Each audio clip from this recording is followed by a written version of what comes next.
વાત કરીએ આગળ દક્ષિણ ગુજરાતના વેપાર ઉદ્યોગોની આ સમસ્યાઓને લઈને સરકારમાં રજૂઆત કરવામાં આવી। એસજીસીસીઆઈના પ્રતિનિધિઓએ વેપાર ઉદ્યોગના પ્રશ્નોની સરકારમાં રજૂઆત કરી છે। સુરત અમદાવાદ સુરત રાજકોટ રૂટ પર 70 સીટર વિમાન શરૂ કરવા માટેની માંગ કરાઈ છે। આ સાથે સુરત ભાવનગર રૂટ પર 50 થી 70 સીટર વિમાન શરૂ કરવા માટેની માંગ કરાઈ। જેટકોના દક્ષિણ ઝોનનું મુખ્ય મથક વડોદરાથી સુરત ખસેડવાની પણ રજૂઆત કરાઈ। ચીફ લિફ્ટ એન્ડ એસ્કેલેટર ઇન્સ્પેક્ટરની કચેરી પણ સુરતમાં શરૂ કરવાની માંગ કરવામાં આવી છે। ટેક્સટાઇલ પોલિસીની ડીએલએસી સમિતિમાં પ્રાદેશિક ચેમ્બર્સને સ્થાન આપવા માટે રજૂઆત કરાઈ। આ સાથોસાથ પૂરગ્રસ્ત એમએસએમઈ એકમોને પણ રાહત પેકેજ અને મિલકત વેરામાં છૂટની માંગ થઈ છે। ખાડીપુરના કારણે સુરતના ઉદ્યોગોને અંદાજે 139 કરોડ રૂપિયાના નુકસાનનો દાવો છે।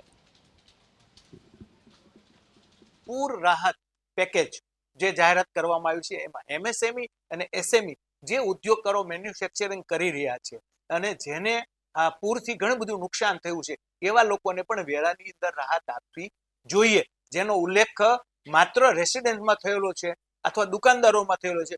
તો પછી આ જે ઉદ્યોગકારો છે જે મેન્યુફેક્ચરિંગ કરે છે એને એમાંથી બાકાત ન રહી જાય એ માટે માનનીય મુખ્યમંત્રીને રિક્વેસ્ટ કરવામાં આવી હતી અને જેને કારણે માનનીય ડેપ્યુટી સીએમ પણ એમાં આ ઉદ્યોગની પડખે રહ્યા છે અને મને વિશ્વાસ છે કે આ જે માંગણીઓ છે એ વ્યાજબી છે।